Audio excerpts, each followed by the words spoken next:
So these were ethical dilemmas or issues in HR. These are the issues in marketing. Those will not be coming one by one. I'll read it as it is. First is selling products to the markets that do not want them. That is false promises. Products are not products, they are solutions. Focus on solution, not on the products. Half truth are still half lies. It means probably you have some such kind of product which market is not needing and you pushing it.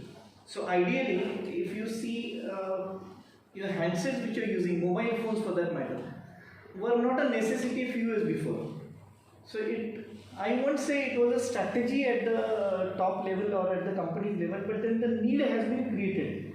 So nowadays what is happening in the marketing, that even if the product which you don't need, even if the product which doesn't exist in the society, so some company will come out with that product and they will sell it to you. Ideally, ethically it is wrong, because as far as it amounts to addiction, till the time it doesn't amount to that level, then it's okay.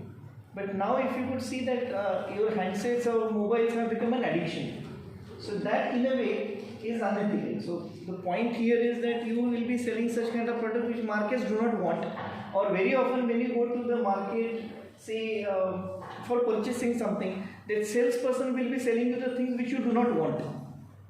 So that is actually unethical. From sales or from marketing perspective, it is correct, because ultimately every company wants to make profits, so they need to sell their products. So technically, market point of view, economical point of view, making money, making profits point of view, it is absolutely correct. But then selling the product which the customer doesn't want remains, or it yields to unethical marketing, so to say. That is safe, but then it may not be acceptable by all. Relying on the assumption of guesswork. So modern marketing starts with data and ends with incredible consumer experiences that breed loyal customer, which talks about whenever again you are launching certain products, you, with reference to this, you may have certain assumptions. That assumption may be based on certain data, but then the companies should have to do the data analysis properly, in the sense whenever they collect any kind of data for the requirement.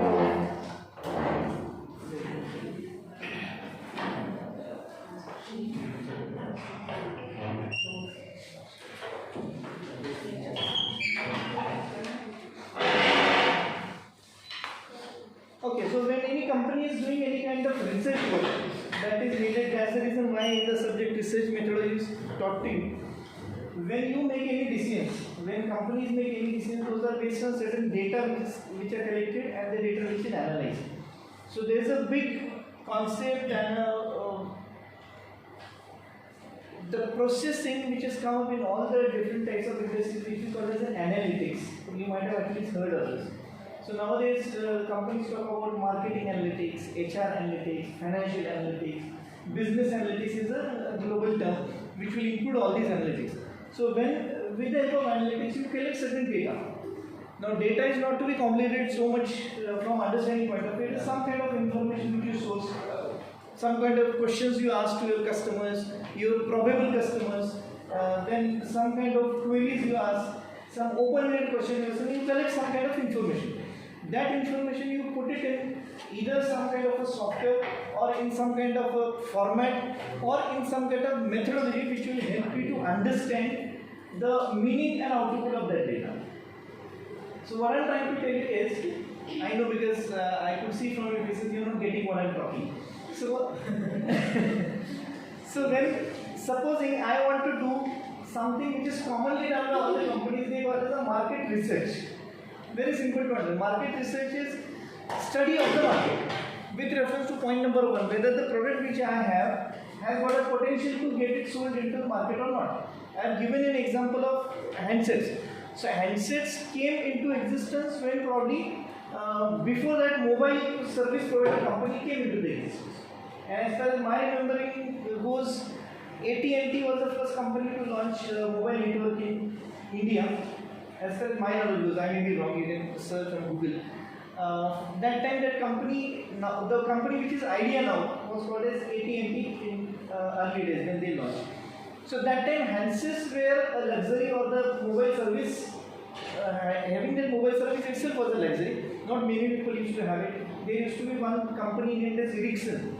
which I guess doesn't exist. Sony. Now that's a merger. So they used to have a handset which was looking so bulky, it was looking like a walkie-talkie, and it would store somewhere around 10 numbers maximum, telephone numbers, mobile numbers. My point is, later on all these handsets came which generated the market for themselves. They pushed, this is called in marketing, we got the push strategy. You don't go to purchase a particular brand, the brands will be pushing the product to you. So you purchase certain particular brand, certain particular product, certain type of the handset of a company because you want to have it. Why that is there? So that need is created with reference to point number 1. Now point number 2 is talking about doing a market research. Now this is to be done by all the companies who want to start up with a new business. New business may be the business totally new which doesn't exist in the form of some new product coming up, some new concept of services coming up. Like Ola, Uber was not the concept in our country. Uber was there earlier in European countries, but Ola is started with the same basis. So that need has been created. Need has been created. Why? Because they have collected the data. Rather, they have got some information, and it was found that this is the kind of service which people need. Nowadays, everything is becoming online. So these things are required to be done based on what the market needs. So for any starting with the company, you need to understand what is needed by the society, what is needed by the people. So if you are giving them the things which they need, and on the other side you are giving them something which they don't need, still you will create a business for you, a market for you, that is what is the push market. So where you have thought of some idea, thought of some concept, new company, new services, whatever new technology you come up with, and then you are pushing it to the customers and increasing the customers. On what basis you have made this kind of assumption? It is on the basis of some kind of data which you have done. And that's where I was referring to, coming back to the same point again, circulating long ahead. And marketing research is to be done. So whenever I think of some new concept which comes to my brain as an idea, I need to find out whether this product will be accepted by the society, whether product will be liked by the people, whether people will purchase the product. And then the rest of the things will come, whether I will be making profit out of it, where I will get raw material, etc. So whenever an idea comes to my mind, I need to find out, do a market research, whether the society requires that kind of product or not. If the answer is yes, then you can go ahead with the rest of the things. On what basis you will make the answer, you will get the answer. It is based on certain assumptions and guesswork. According to the ethical principle, they say that these assumptions and guesswork should not be done guesswork or assumption. It should be supported authentically by the data which you collect. So market research, which I was telling you, you have to get to know from the people. Maybe you can go face to face, you can go to stand in front of a mall and you ask the people who are going to the mall about the product which you have sort of thought of launching. So you have to get a scientific method of collecting the data, and then you have to put the data into analysis, and then you come up with the analysis of the data, which is nothing but the information processing. Now all these things, whatever I have been telling you till now, those all data is put up in a software, and now those software are available which are called as analytical software. The most simplest software which we all know probably as a management is SPSS, then we might have heard about R, Python, etc. So these are all the different software or different techniques which will analyze your data and will give you some kind of inference. So advancement in these software have become, and now it has become an analytics. And about analytics will exactly give you the answer which will be 100% correct, I would say. There is something called as predictive analytics. Predictive has the same meaning as we understand by prediction. Prediction is what is going to happen in the future. So with all that data information which you have collected, the software will prepare, software will tabulate the data, it will code that data, it will do a lot of operations on the data, and it will give you predictive analytics, means whether your product is going to be get sold or not, what will be your future prospect of your product, what will be the turnover of this company after 5 years, what kind of new additions you can have as a feature in this particular product which you have launched. So all that information which you are processing, the software will be giving you that information, which is called as the predictive, and that predictions are going to be 100% correct because it is absolutely scientific based and what I would say science and statistical based software which are designed. So point with reference to this is that whenever you are thinking about launching a product or launching a service, it should not be only based on some assumptions and guesswork. It has to be ethically based on certain data, certain information collected, processed properly, analyzed properly, and then only you can take the decision. So ethically this is wrong. Then perpetuating stereotypes means without even realizing it, stereotypes women are cooking in the kitchen while the man works every day, puts gender stereotypes. So this is just an example which I have written there. So you should not have to have any kind of stereotypes. Like before the lunch I was giving an example of diversity, inclusion, then equal opportunities. So there this part also will be coming.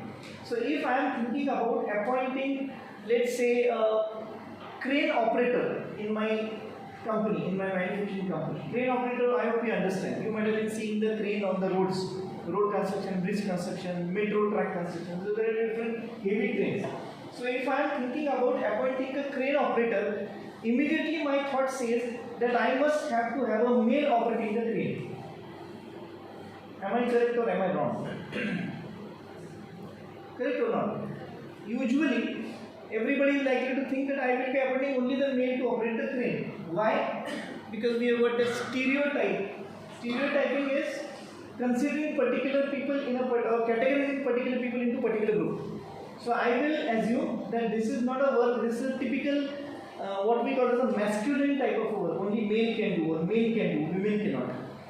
But incidentally, there are no such kind of works today which are being done only by males.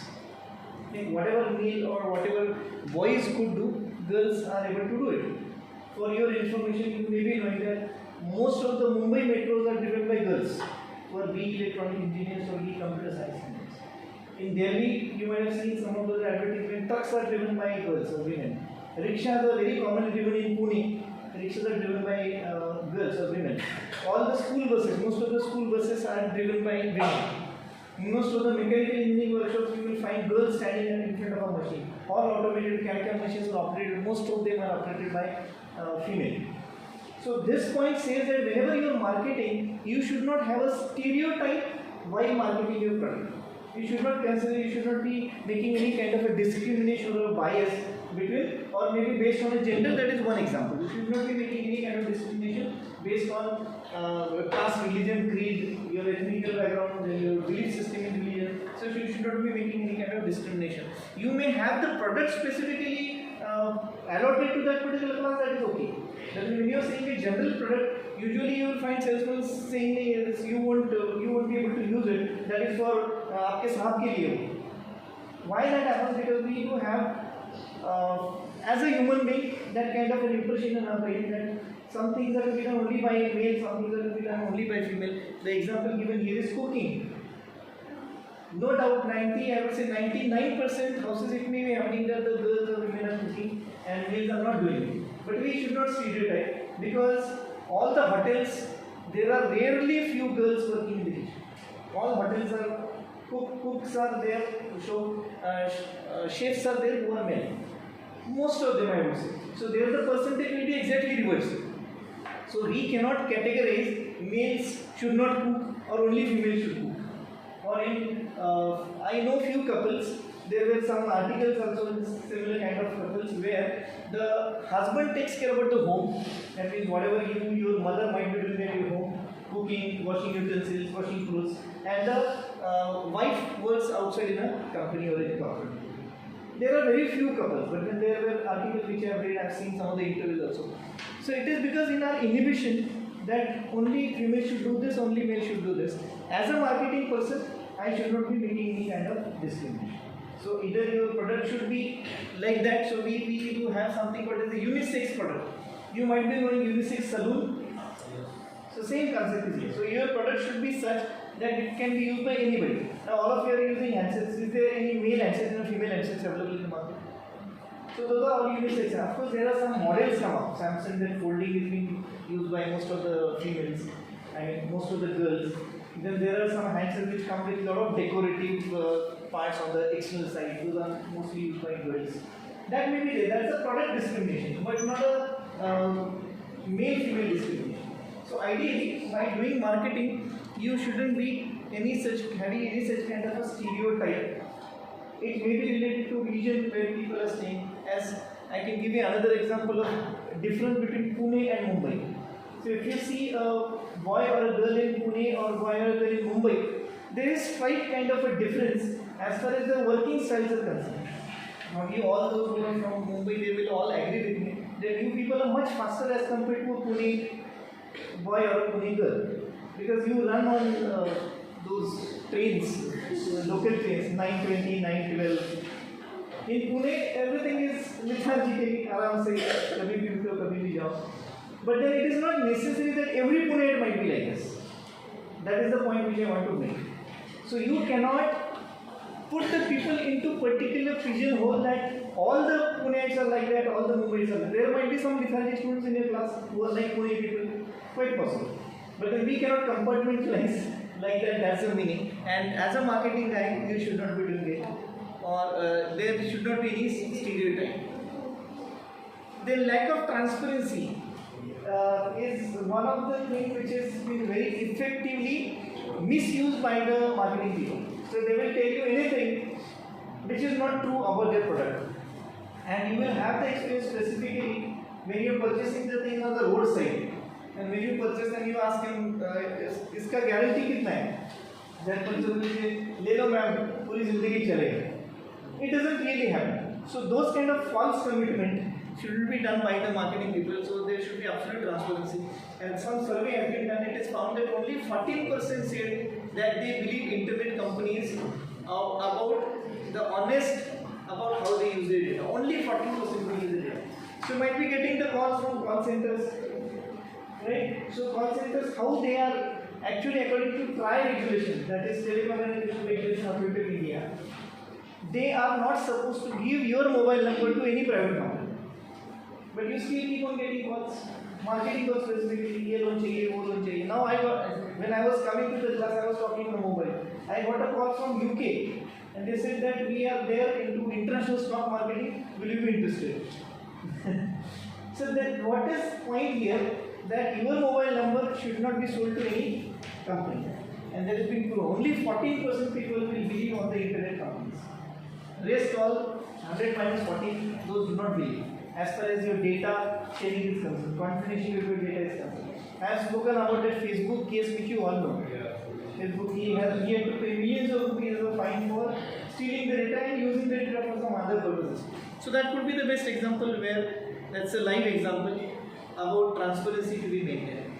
The misleading claims and messages that just now I have said that you are not talking the truth about your product, its durability, its warranty conditions, etc.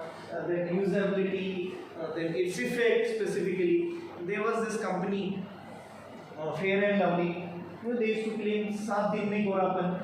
It really doesn't happen, isn't it? Otherwise, Africa would have been the best market for them. So now they have changed the name of the company entirely. Now it is, I guess, Glow and Love. So glowing could be possible. African people have got excellent skin, which probably you do not know. But then glow and lovely can happen, but fair and lovely would not have been possible. So that kind of example is talking about misleading the claims and messaging, misusing of consumer data, that also we have spoken.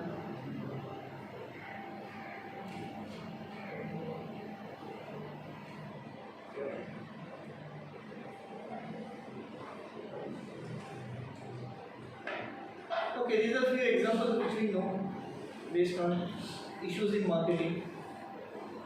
Okay, examples of deceptive labels such as when you see it's a fresh, and then you have to, whenever you see these labels, the first thing what you're supposed to do is look at the expiry date. They are likely to divert you from looking at the expiry date by mentioning some such kind of word. They be natural. So there is one chain of ice cream, natural ice cream, which must be there in Mumbai. So they claim to be the only ice cream manufacturing company which is manufactured out of all natural ingredients. The rest all might be having some, I would say, artificial ingredients into that ice cream. Healthy. So all these things, you have to be really careful when they are using some such kind of words like organic, no trans fat. So you really have to check naturally sweetened wheat grains, etc. So these may be deceptive labels. Now this is one company which we all know have purposefully hidden the name of the company. In 1970, this company came to India and said, why do you guys still use salt and charcoal to clean your teeth? Use our paste. Yeah. In 2015, the advertising asked, does your toothpaste have salt in it? And goes on saying, our brush is coated with charcoal, what a good. This was their advertisement. I have seen this when I was a child, and there used to be a voice advertisement also. खुरदरे और दानेदार पदार्थ आपके दांतों और मसूड़ों को नुकसान पहुंचाते हैं. खुरदरे और दानेदार पदार्थ में charcoal and salt. So use a soft paste XYZ. Now they have changed whether your paste has got charcoal or salt. So this would be amounting to a kind of unethical advertisement which they started with, and now they are saying something. Another example, some dentist is advertising a cigarette, which itself is unethical on the part of a dentist who might be. During the earliest 20th century, the doctors used to recommend the patients to use it. But that will be for some healthy reason. No, just to remove the food and cup. It was actually okay, then that's okay. So something which is within the limit is always accepted. Later it was discovered that it had nicotine, so they stopped recommending. Because the percentage of nicotine must have increased. Quite possible. So as your dentist, I would recommend some company has hidden the needs. We all know this company, which is a chewing gum company. So your teeth will be becoming like that everybody's teeth are acting like a mobile acid battery, what is it? Torch. The elephant teeth are like this. So these may be amounting to some kind of misleading advertisement, which ethically not allowed, but people like to see all these advertisements as well. International business, there are a lot of issues which we were discussing when I had thought of giving you an idea of exporting your business, starting with the first country and going out of India to export. So a lot of issues are likely to coming up. Outsourcing means again what we discussed in the morning, that whether you will be giving the entire production in the company or you will be producing here and only selling it there or sending it only by supply chain. Then working standard and conditions are totally going to be different. If you want to open up a brand somewhere in northern globe, then you will have to think about working conditions, because whatever is the minimum temperature here in our country, that is the maximum temperature in most of the countries.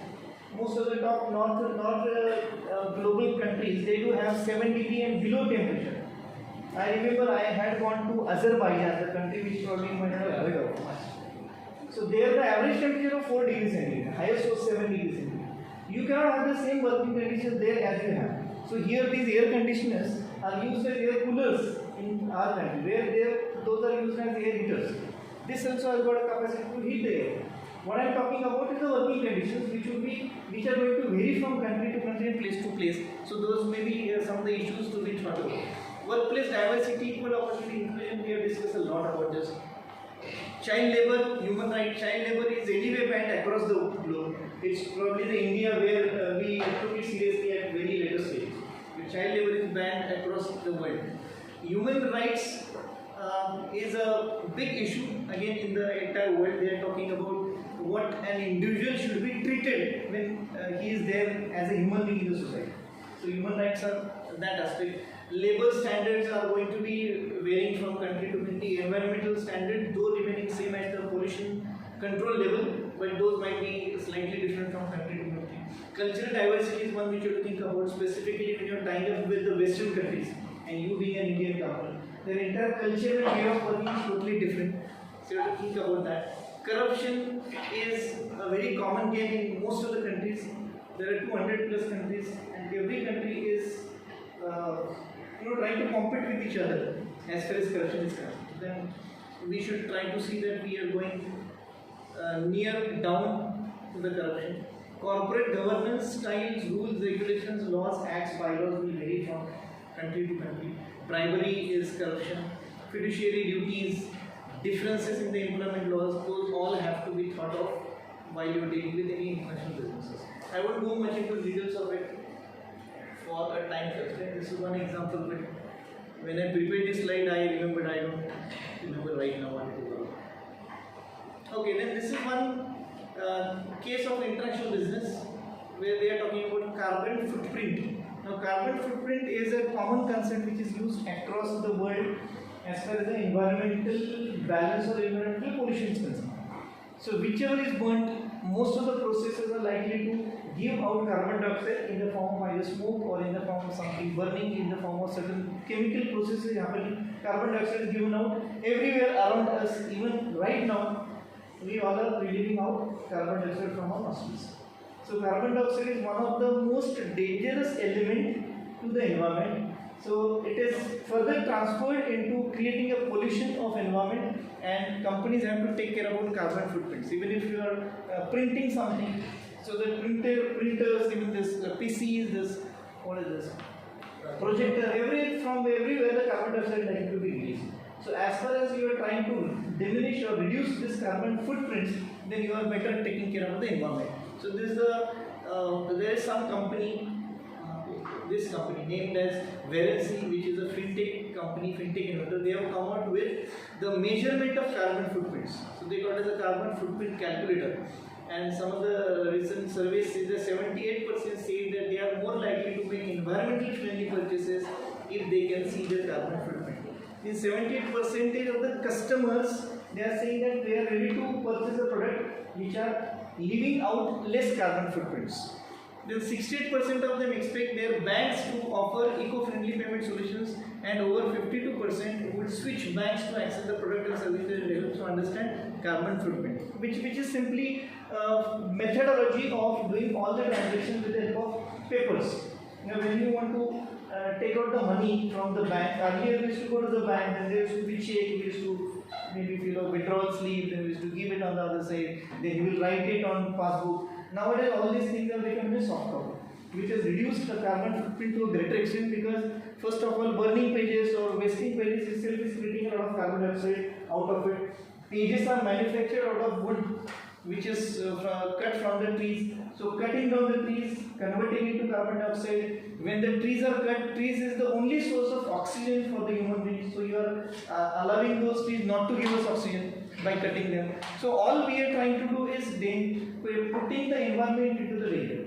So some survey was done, and there were 68% customers who were ready to go for what we call as nowadays a core banking or an online banking. Now I hope all of you belong to similar kind of banking process. I don't think that you must have gone to bank to withdraw the money.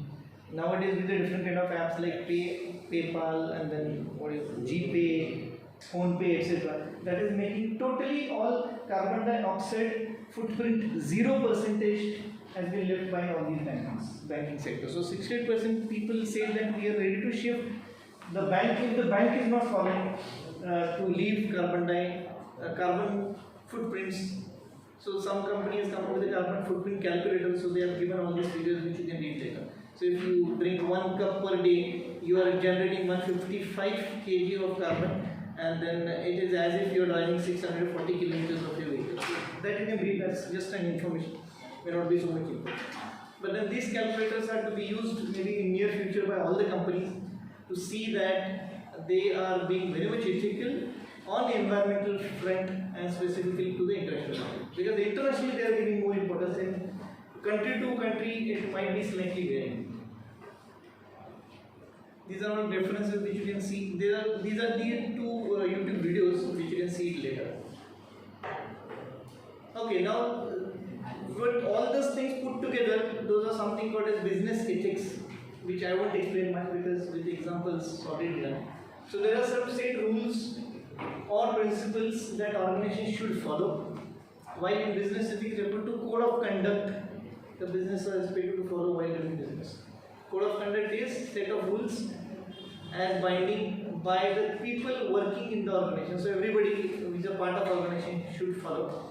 Businesses should have a balance between needs of the stakeholders and the desire to make profits. The point which we discussed at the first in the earlier slide. What your customer wants, or whether your product will be helpful to the customers or not, that is to be thought over at the first place before you start making profits. Business ethics studies how to deal with corporate governance, whistleblowing, corporate culture, corporate social responsibility. All the things are explained. Whistleblowing. Have we discussed this last lecture? What is whistleblowing? Have you heard of this word? Whistleblowing. We have discussed this last time. No. So what is whistleblowing? It is exposing the internal something bad is happening inside. So Okay. There are two types of whistleblowing, internal and external. Okay. If something bad is happening inside the company, the managers who Report that. report that are whistleblowers. Okay. So if you see something wrong, something unethical, something which is against the policies of the company is happening, you happen to be the witness of that thing happening, you are asked to communicate to your top authorities, and your name, the most important part in whistleblowing is your name will be kept confidential. So that it is just like reporting to somebody and your name will be kept secret, nobody will come to know who is reported that. So that like corrective actions will be taken. So this word has come from a simple exercise which you see on the roads when there is a traffic jam, the traffic police comes and blows the whistle to make the people aware who is responsible for that entire chopper. The same thing is there. So when you see something wrong, some hodgepodge things are happening, you are supposed to communicate to the top authorities or the ones who are likely to take the action against that, and your name will be kept confidential. That is the best part of whistleblowing. So that people will talk about such kind of things happening around. These words we have already learned in module number 1. So we simply have to connect it to businesses, integrity and individual level, loyalty, honesty, respect and concern to each and every person around, fairness in deals, specifically to the financial matters, and last but not the least is fair leadership, or they have a concept called as servant leadership, which we'll see probably in later slides. Yeah, personal code of ethics, definitely you have to have certain individual ethics which we had entirely covered in module number 1. Module 1 was talking about, I think I had given you, forwarded you one page where there was a list of some 60 values. So those are all individual values of individual ethics. Those are to be forwarded or used in the environment which is professional. So those could be personal code of conduct. Here few of the examples which I have given. Ratan Tata, you know, or rather the Tata Group itself is known for ethical practices in businesses. Another example which I had given is Cyrus Mistry, who you know that he recently died on a road accident on Express Highway. And Palghar. So he happens to be, rather one of my friend happens to know Cyrus Mistry. He is in Pune, my friend, the name which I have written, Ganesh. He is in Pune and he was at some point of time through MPSC got raised to a government job, and he was a personal secretary to Chief Minister of Maharashtra for almost 5 years. So he has got a lot of good connections. Now he is into some business in Pune. So he happened to know Cyrus Mistry very at a personal level. He used to come to his office and speak to him very often. What he was telling about is Cyrus Mistry was one such a person who was very down to earth, and he used to like to eat vada pav and all such kind of tapri stuff on the roadside. So he never had thought of that I am so and so big short person. So how should I eat vada pav with somebody who is not so much rich as I am? So this is something to do with some personal or individual ethics. Like every person, every individual around you, irrespective of the designation, positions, company, CTC which is going, is supposed to follow certain individual ethics. So which we have seen in model number 1. So that we call it the personal codes of ethics, which you will obviously follow in your corporate world. So if you are a very ethical person, it doesn't happen that when you go home you are ethical, when you go to the professional place you are not. So it is always a thing which becomes our nature. So the people who are deceptive, they are deceptive at all the places. They will deceive their family members, they will deceive at the professional places also. That has been proven by psychology, this is not my statement. But it is ultimately at the end of the day, personal codes matter, personal ethics matter when it comes to implementation of those ethics at the workplaces. Then legislations are of course there which will make you to behave ethically. So these legislations are rules like not spitting on the road, then separating dry waste and wet waste, cleanliness at the public places. These are rules, and government has to make these rules because people are not following it. For example, spitting on the road was never a rule earlier, but now they have to make a rule because people are misbehaving.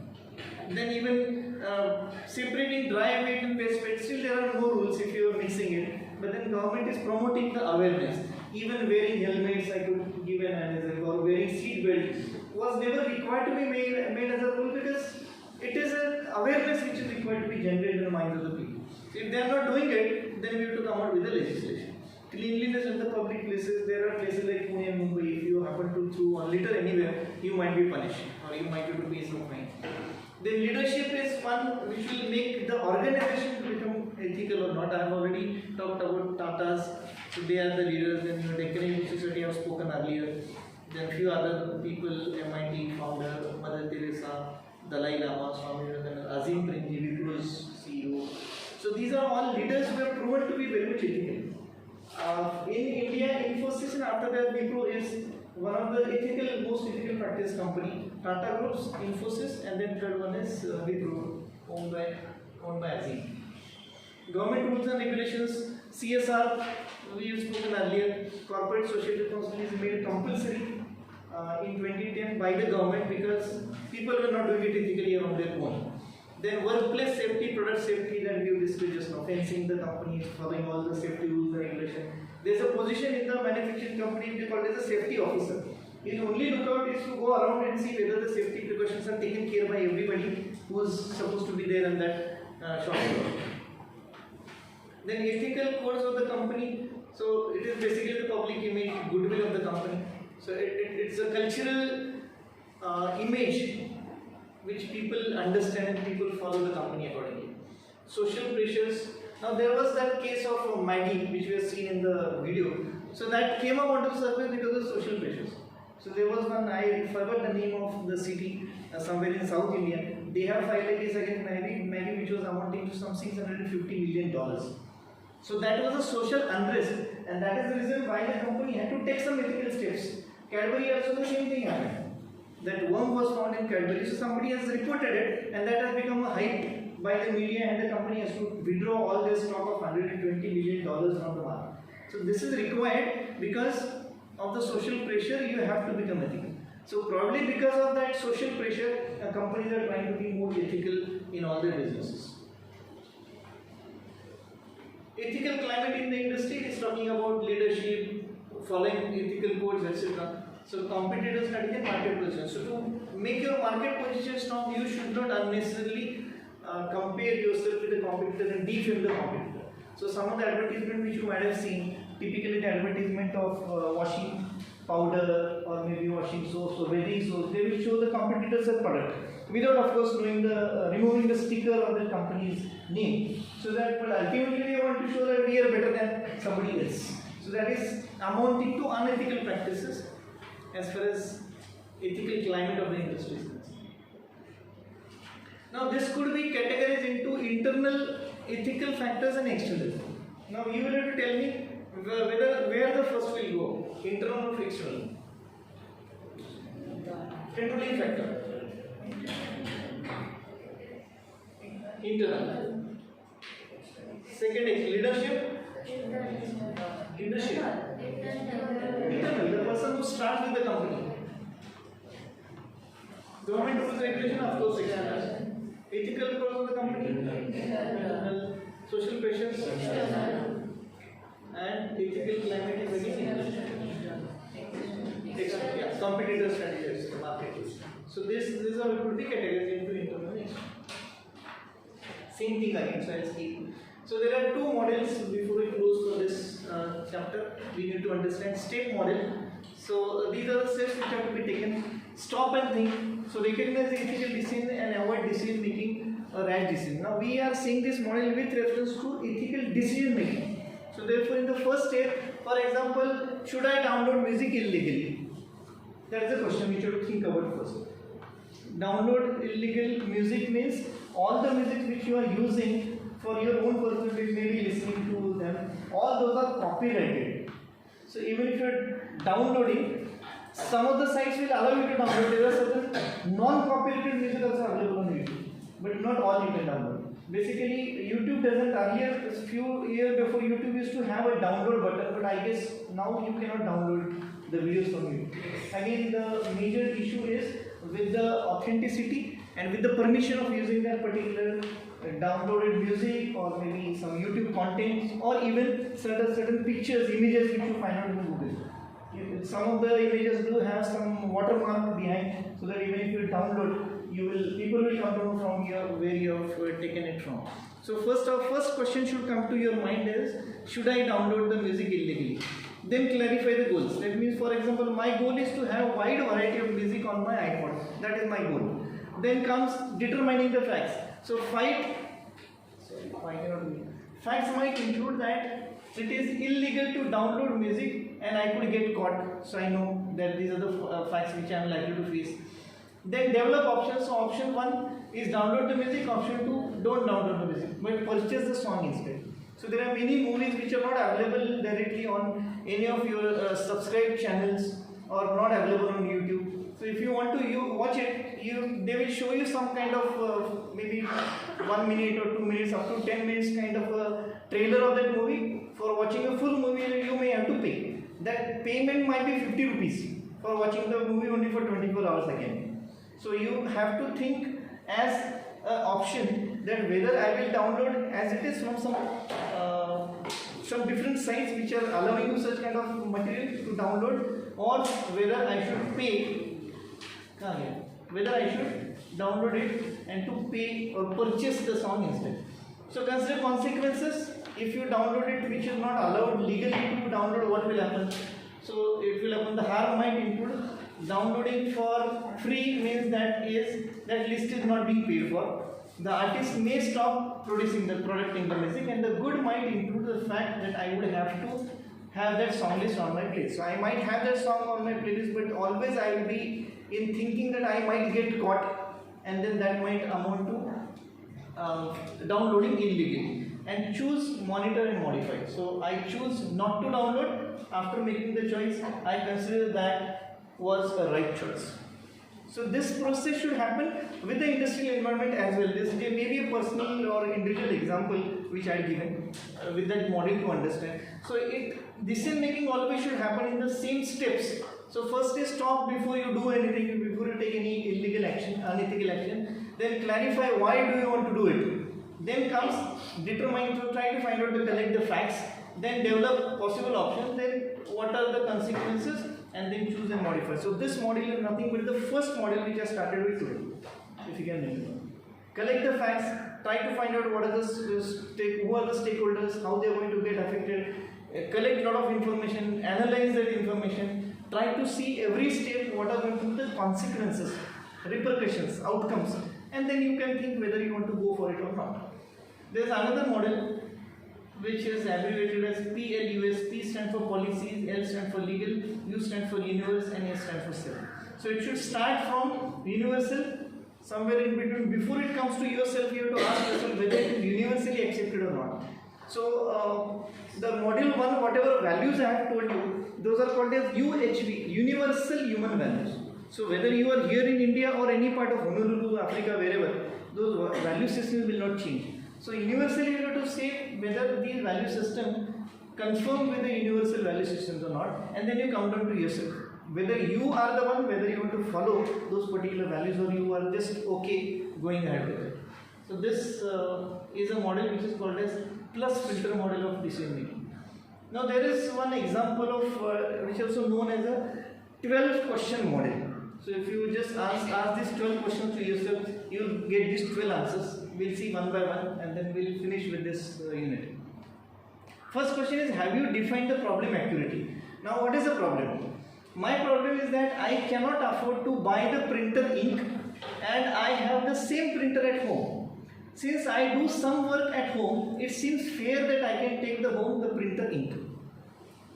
See whether you have understood this problem or not. So you are working in some company, and very often you take the office work home, and you do some office work at your home, and then you require some printouts to be taken. You have the same printer which your office has, but the cartridge where it is mentioned as ink, the ink is very costly. So if you keep on printing the office work at your home printer, you will have to pay for the ink. But then this problem says that anyways I am taking the printouts using this printer for office work. So should I carry the ink from the office? That is the question. That is the ethical dilemma which we were talking about. So ethical dilemma I am doing the work for office, so there is nothing wrong if I carry the ink with me. But the other thing says that though I am doing the office work at my home, my office has not asked me to do the work at home. And anyways, for my own convenience, I am doing some work at home rather than waiting in the office after 6 o'clock. So for my convenience, I am doing the work at home, so should I carry the ink?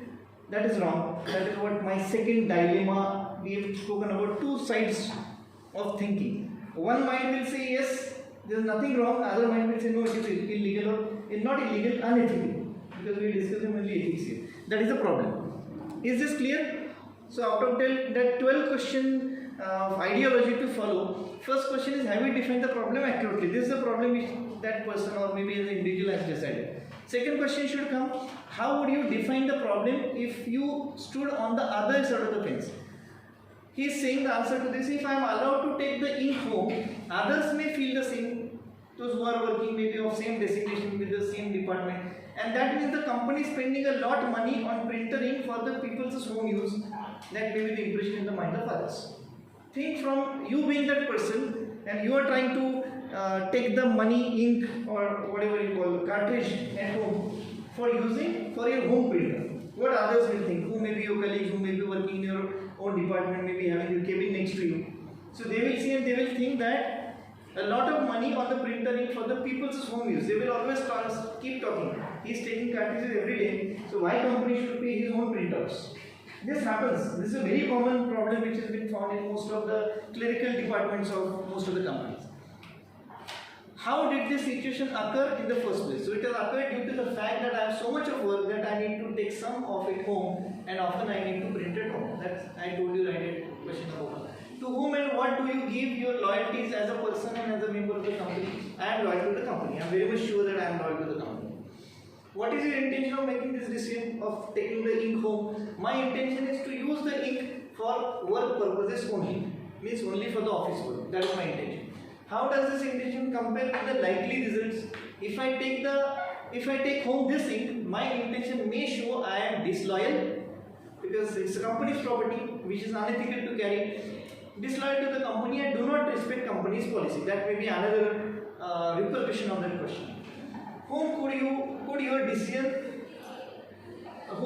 decision or action injure? So with reference to model number 1 where we started, we have to think about the stakeholders. So if you take the ink home, who are going to be getting affected? So decision could injure my company and myself. In that, if I get caught, I may get in trouble. This could result in loss of respect for me at the work. So who will be at maximum losses? I or me as an individual, because if I get caught, I may get disrespect from the people. Can you engage the affected parties in discussion of the problem before you make your decision? Before you make a decision of taking the ink home, you engage the stakeholders. Who is one of the stakeholders? Yes, I could engage my boss and ask her to make an exception to the company policy since I am doing the much work at home. So I will talk to my boss. I will tell her that anyways I am taking this ink for the office use. So if she agrees, then I can take home. It may not be amounting to unethical because I have informed somebody, I have involved somebody who is likely to be the party to this particular happening. Are you confident that your position will be as valid over a long period of time as it seems now? Answer is no. I am not confident of this. For example, if I am promoted at the work, I may have to enforce this rule at some point of time. It would be difficult to enforce if personally I have broken the rule before. So now in the earlier slide, you have convinced your boss that I will be taking the ink home because I will be doing the company's work at my home with my home printer. So if she allows, then what will happen later? You are likely to be promoted to that position. So when you will become the boss, you might have to allow all other people also to do the same thing because your boss is allowed. So that may be further repercussions into the future. So could you disclose without qualms, without any doubts, your decision or action to your boss, your family, your society as a whole? I would not feel comfortable doing it and letting my company and boss know after the fact. So I would definitely not like the people to know whether I am carrying this kind of metals home or not. What is symbolic potential of an action if understood, if misunderstood? The symbolic action could be questionable loyalty to the company and respect to the company policy and of course defamation at your end. Under what conditions would you allow exceptions to your stand? An exception might be okay if I ask permission first. If I am not given permission, I can work with my supervisor to find out the way to get my work done without having a printer cartridge at home. So simplistically, at the end of 12th question, you should always be taking the ethical decision. Forget about whatever is happening, who are the stakeholders, whatever are the repercussions of all the possible options. Ultimately, you should be taking only the ethical decision. That is the 12 questions model suggests. And then this is one incident, which is a known incident by Chanakya. So Chanakya was, I hope you know, who was an advisor to King Chandragupta Maurya, and he was a teacher basically. But he was very honest and very ethical person. So someday some person went to his home and he wanted to discuss something. At that time, lights, bulbs were not invented. So people used to have lamps with oil put into. So that person went to his home, which was sufficiently dark outside. So Chanakya was working under the light of the lamp. So this person came in. He said, "I have got some work for you. Now I want to ask sir to suddenly get some consultation from you." He said, "Just wait, just have a seat." What he did, he blew off the lamp. He lit another lamp, and then he said, "Okay, now we can start. What do you want?" So the person got confused. He asked him, "Why did you blow off that lamp, and why have you lit another? You could have worked in that lamp." He said, "No, that lamp I was doing my king's work, so it was my official duty, and the oil which is put up in this lamp was given to me by my king. Now I am doing my personal work. This is my personal lamp, and I am putting my personal oil in this." So that kind of ethicality people used to follow, which may be a rare case in today's world. Okay. So there we end with model number 4, and now we'll go to that assignment which we'll do in the class. I cannot call it an assignment, I cannot call it as a case, but then let us slightly make it rather one way, we'll make it 2. So that now I want to know how many people are there? 6. I have to go to first slide.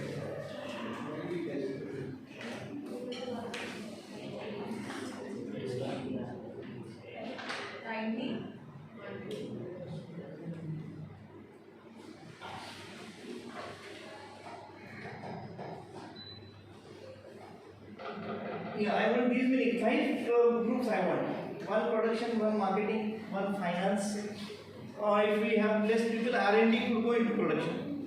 I want production, marketing, finance and HR. 4 groups I want. So you decide which group you want to be and make the groups accordingly without wasting much time. Production and R&D will combine together for the sake of understanding.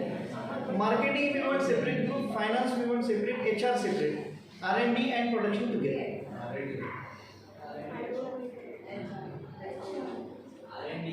We'll make the groups on your own. I won't waste the time. Whichever number may be odd. I don't want all the groups to be same. You can have more number in one group, less number in other group. Doesn't matter.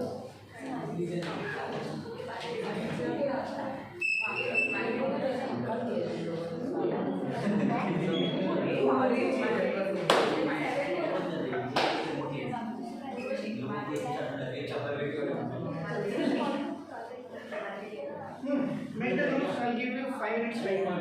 Sorry?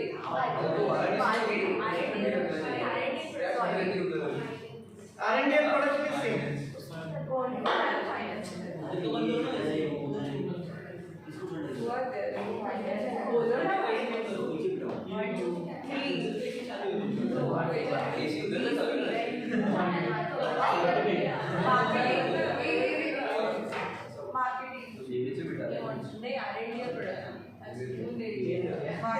Marketing के लिए कौन-कौन सा बोलो जल्दी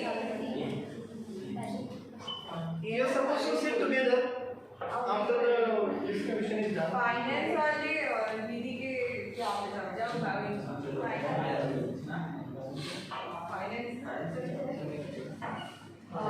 marketing ना marketing के लिए जाओ कौन है और